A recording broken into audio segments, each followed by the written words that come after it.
is phenomenal. I've been friends with her for many, many years. She is absolutely a superstar. So hands together, Sherry Canon-Jones.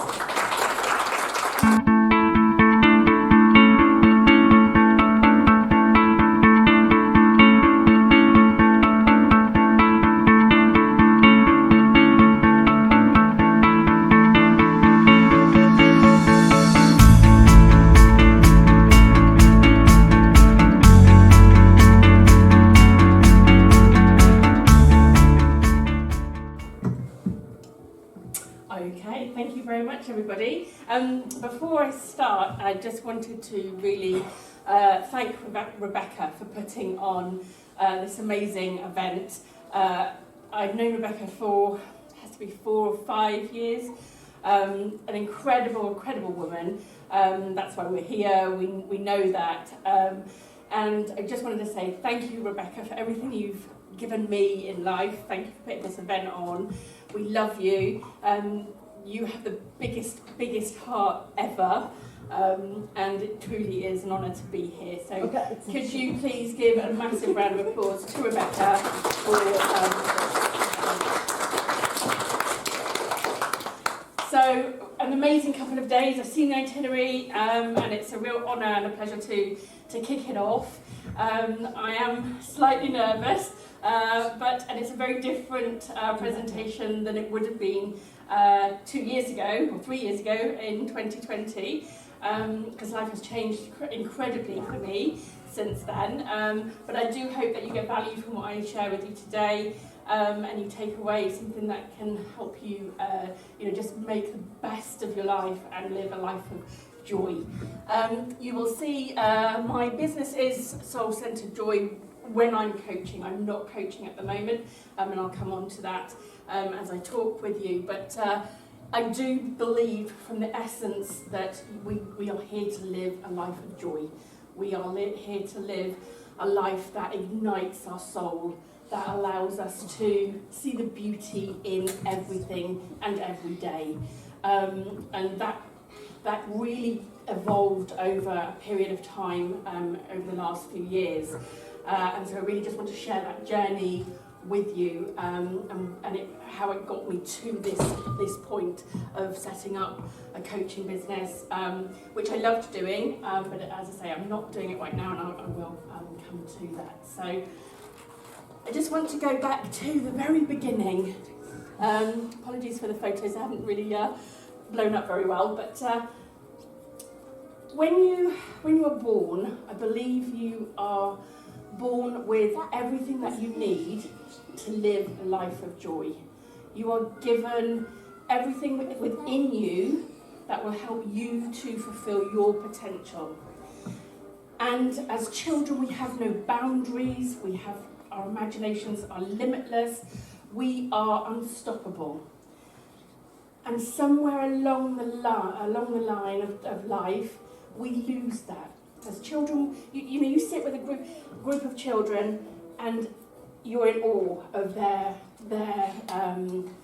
confidence, their motivation, and we lose that. Now, I was a teacher for 21 years, so I had 21 years of being surrounded by infant children and primary age children, and they, I have to say, inspired me every day. Even those children that appear not to be thriving, appear to have issues, when you get to know them, when you connect with them, you find that every child has the potential to be an absolute superstar, and that's what we're born with, and that's what we lose as we go into adulthood. And my journey has really made me passionate about allowing or helping women and men to connect back with that childhood innocence, that passion that we have as a child. So this is me. I'm about 5, I think, 4 or 5. And I obviously don't have huge memories of that, but I know, looking at photos and talking with my parents, that I loved life. I was very happy. I was very ill as a baby. I had a major operation when I was 18 months. I was in Great Ormond Street for nearly 3 years. You know, and I think my parents lost count of the times that they were told I wouldn't survive. And every time I pulled through, they were told that, you know, I wouldn't make it till I was 2, wouldn't make it till I was 3, wouldn't make it till I was 4. And then by the time I got to 6 or 7, the doctor said, oh, well, she's on borrowed time. And here I am at 54 next week.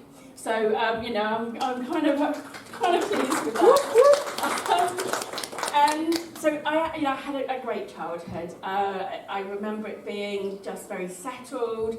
I loved life. I burnt the candle at both ends, much to my parents' dismay. I was always very physical. I was active. I was a cheerleader. I was a majorette. Anything that was going, I would be doing it. And so, you know, I absolutely just thought life was going to be so rosy the whole way through. I had this confidence as a child that, you know, life was going to be amazing. And so that's what I did. I set about life, having this amazing life. I met my husband when I was 13, and we were together for 18 years. And this is actually my first wedding, and the man is my dad, as in the previous photo. And at this point, I still felt unstoppable. I was 19, and I just knew the world was my oyster, and life was going to be absolutely awesome. And I guess that's probably, I won't use the word mistake, but it's where we stop listening to our inner essence, because we think we know it all, and we begin to miss the warning signs. So, as I say, we were together for 18 years, and over that time, I began to not listen to my inner essence. I allowed the pressures of life, the pressures of another significant other in my life, to begin to mask or block out listening to me. So decisions were made that probably weren't in my best interests, but you don't notice it.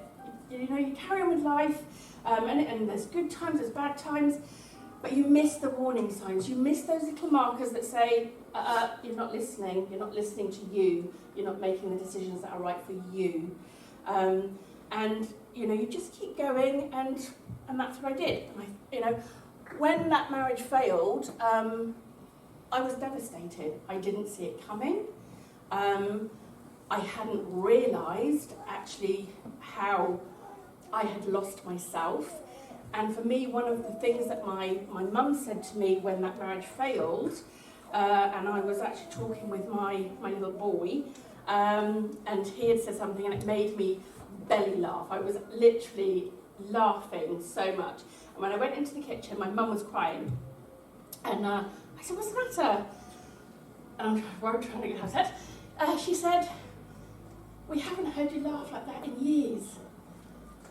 She said, we lost our daughter, and now you're back. We haven't heard you laugh like that in years, because I used to laugh all the time as a child.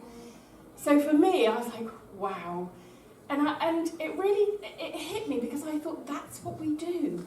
We don't see it coming. Then something happens that kind of just makes us sit up and go, wow, where did it go? Where did I go? And so from that point on, I just decided that actually I was going to listen to my inner essence, or so I thought. And I was on the self-development journey by that point, because I needed to pick myself back up. And I sort of did all the reading, and I joined groups, and I did courses, and I thought, yes, you know, I'm back on track, this is me. And I was teaching by this time. I'd gained my qualification as a teacher, so I was teaching, and life I thought was back on track. So the next 10 years saw me. Yeah, no, that's right. Yeah. The next 10 years saw me find a new love, which I didn't think I would do. After about a year, I did meet somebody, and he was the complete opposite. And I thought, yes, this is it. And after about 8 years together, we got married. And again, what I didn't see, and I look back now, is I was repeating some of the same patterns of giving my control away. Not as much, and it was more subtle, but I was still giving my control away. I was making decisions based on somebody else's wishes and expectations. And they weren't right for me. And that's the thing. When we don't listen to our soul, when we don't listen to our essence, we lose that control for ourselves. But that's just gone off, so I don't know the timings. So it was happening again. And the difference this time is I saw it. And although we were together for 10 years, I actually saw that it wasn't right for me and my boys. And I'm so grateful for that time in my life, because it still enabled me to grow and to learn. And I had progressed because I could see the difference this time. And the difference is that was able to be an amicable split. I'm still very good friends with my second husband. And we knew it wasn't right. And I think it was a time in our life where we both came together and we met needs in each other. But it actually wasn't right. I still was repeating those patterns of living my life for someone else. So that came to an end as well. But in all of this time, you go through a journey of self-discovery. You begin to note what is important to you, and you begin to know what makes you happy, what doesn't make you happy, what fulfills you, what doesn't fulfill you. So I was on this journey, and I was much more self-aware, and I was beginning to reconnect with myself. And then I lost my mum, and my world just crumbled. I thought I had a handle on everything. So I had written a book, I was in a book, I was on this journey, and I literally, life just crumbled. It crumbled into rubble. I couldn't get out of bed, I couldn't function, and I literally, at the age of 48, felt like I was 10, and that I was lost. And that was the darkest place I've ever been. But again, you have that soul. The flame never goes out, no matter how bad your life is. That flame does not get extinguished. It just burns the smallest bit it can burn, but it is always burning. And if you listen and if you connect, it is there, and it will show you the way to rise back up and to get your life back on track. And that's what it did. And it took a long time, and it took an awful lot of effort. I will say I crawled out of that black hole, because that's what it felt like. But I did. And I have to say, my mum is with me every single day, and I hear her telling me I'm on the right path, I'm doing what I should be doing. And so she is somewhere within my soul, and I have that, and it keeps me on track, it keeps me right, and it keeps me going. So, from that point on, life became very different. Once I had got out of the hole, I made the decision that I was going to get back on track. I was going to help other women to do this, because we allow ourselves to be disconnected from our soul, and actually that's what we have to do. We have to be connected with our essence. So I decided I wanted to help women do that, and that's where the coaching business came from. I had decided to step away from teaching after 21 years. I loved teaching, but I decided I wanted to spend time with my dad. After losing my mum, I felt I hadn't had as much contact with her on a weekly basis, because we lived 2 hours apart, and I didn't want that to happen with my dad. He wasn't well, so I made the decision to step away from a teaching career as a head teacher and look after my dad. And financially it was a bit of a suicide mission, but not something I'd ever regret, because the last 5-6 years have been amazing, and that's really where I met Rebecca, because I wanted to set up a coaching business to help everybody, and that's how Rebecca and I became connected. So this is my dad. You can see I am in another wedding dress. I'm not a serial wedding cake lover, but yes, I have got married again, and this time it is forever. So my husband, I have actually known him since we were children. We had many years between having any contact, and a funny story was, when I had just started going out with my second husband, my present husband came to visit me. He was working in London, I was living in Southampton, and he came to visit me, and he said, just thought I'd come and see you, you're not too far away. I was, it's lovely to see you. So he came, and I got a Chinese, and the boys were in bed, and I said, you'll have to treat me to dinner next time I see you. I said, obviously I can't go out tonight because the boys are here, but next time, treat me to dinner. And he said, yeah, I'll hold you to that. And didn't see him again for a number of years. And then he had a car accident, and I got told through a friend of the family, and I messaged him and said, you'll do anything to get out of taking me to dinner. Now what I didn't know, and we then struck up a conversation, and we were talking, what he didn't know is that night he had come to see me, he had come to tell me how he felt about me, because he knew that my marriage had finished, and he was divorced, and he had come to tell me, but I was raving about my new boyfriend, and so he didn't say anything. And that was that, and I was like, I wish you had said, because I was kind of having the same thoughts. So it took a long time. It basically took us 30 years to find each other romantically. And he is my rock. He is amazing. And so this is actually my wedding to him, which was in December 2016, which was really, really hard because we'd only lost Mum in the October. And I was going to cancel the wedding, and the family said, no, Mum would want you to carry on. And so we did. And so it was extremely hard, but she was there with us. And so that is really where I just decided life actually did have purpose.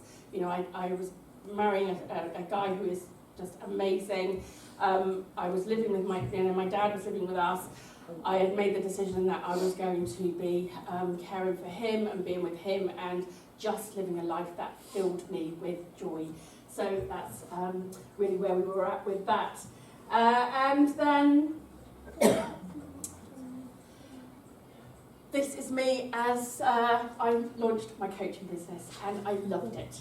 Absolutely, I trained as a silent counsellor practitioner as well, and so I had a coaching business that was working with women, and to see the change from them coming from where I had been, lost and disconnected, not knowing where their life was going, just feeling that something wasn't quite right.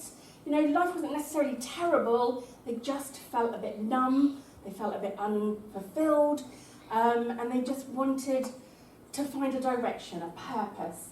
And that's really where the coaching business came from. So I called myself a soul purpose strategist, which sounded very grand, but in essence it just helped women to connect with their soul and their purpose in life, which is to live a life of joy. So that is different for everybody, whether whether you're a stay-at-home mum, whether you've got a career, whether you do a side hustle, whatever that was, it is about connecting with your joy. And so that's what I was doing, and I loved it. And then it got to last year. Dad had a couple of terminal cancer diagnoses, and we call him the Bionic Man because he got his first one in 2020, and they said he would have 9 months without treatment or 18 months with treatment. He is still here. So we kind of lived life every day. And then last year it kind of resurfaced, and they said, this is it. We're not going to treat him. And so I decided in October last year to just put all of the coaching on hold because actually I wanted to live every day making memories with him, living a life of joy, and so that's what I did. I stepped back from the coaching, and we have had the most amazing few months. We celebrated his 90th birthday in December.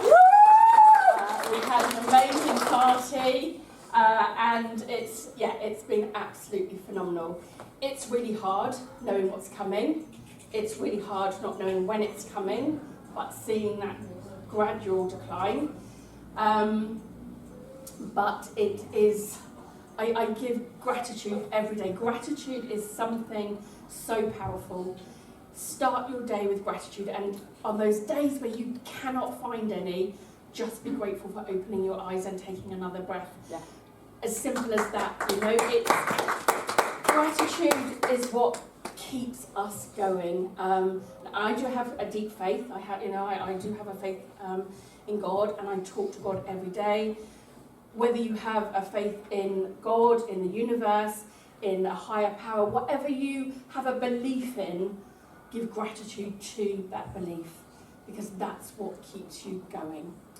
And so we are really where we are today. I stepped back and, because of Dad's illness, he actually sleeps quite a lot. So I was finding that, although I wasn't working with coaching, I had time on my hands. So a friend said to me, come into this Discord group on the online. It's a chat group, it's really good fun. You'll love it, give you something to do when your dad's sleeping and you've got, something not really much to do. So I did, and I fell into the world of NFTs and crypto and online and Web3. And I have to say, it's the most crazy place ever, crazy world.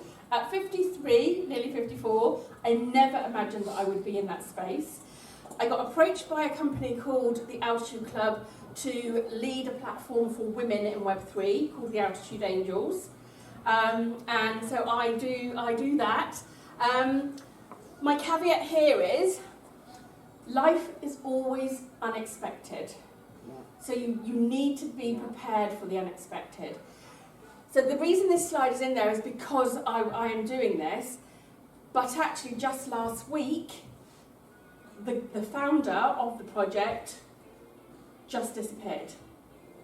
So he disappeared, and we've been left with no space. Not defeated, because the space was amazing, the women were amazing. I have taken it on, I've renamed it. I do it with my colleague, and we call it the Cat and Mouse Chill Out Space, because her name is Cat and my Twitter handle is Mighty Mouse.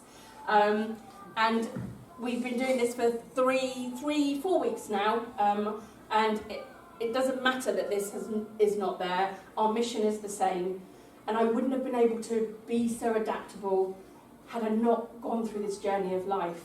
Because when it happened, I was devastated. I thought, why has he done that? Now, I could have just crumbled and let it go. But I was like, no, this is a good space. This is a good platform for empowering women. We need to keep it going. And within 20 minutes, we had reset up a new Twitter account. We had emailed everybody. We had messaged everybody. We'd renamed the space. And our Sunday spaces are now carrying on. And we've got the numbers coming again. We have 100 listeners on a Sunday night. So you just have to be adaptable, and when you're listening to your core, when you're listening to your soul, you absolutely can. You can do whatever you want. I want to just put that there because I wasn't entirely sure when I did the presentation whether Dad would be here or not. He is in the final stages.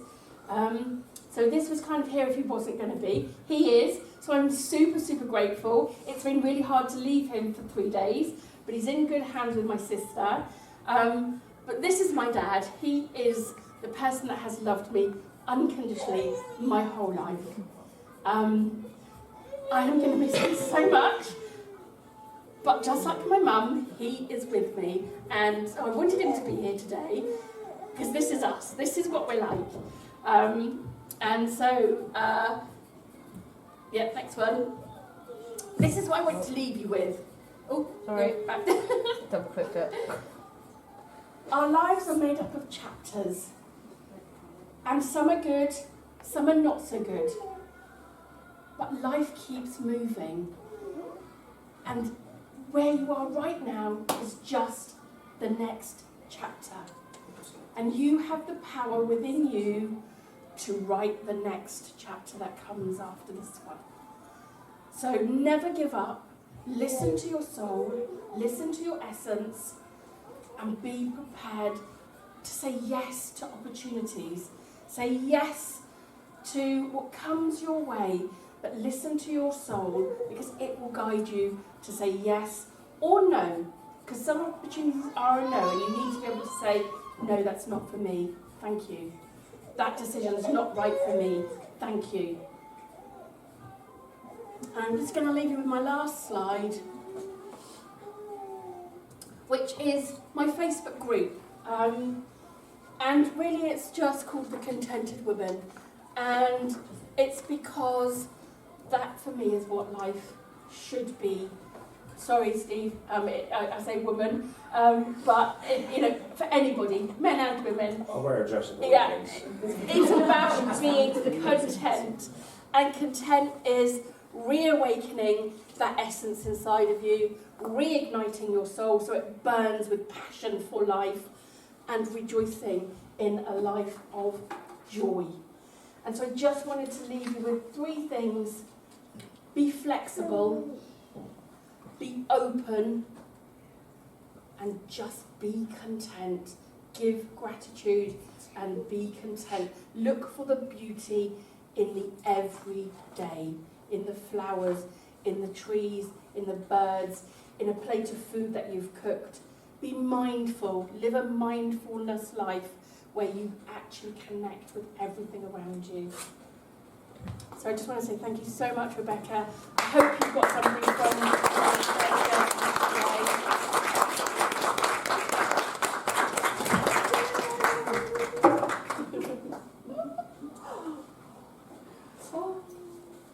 Massive round of applause for Sherry. Woo!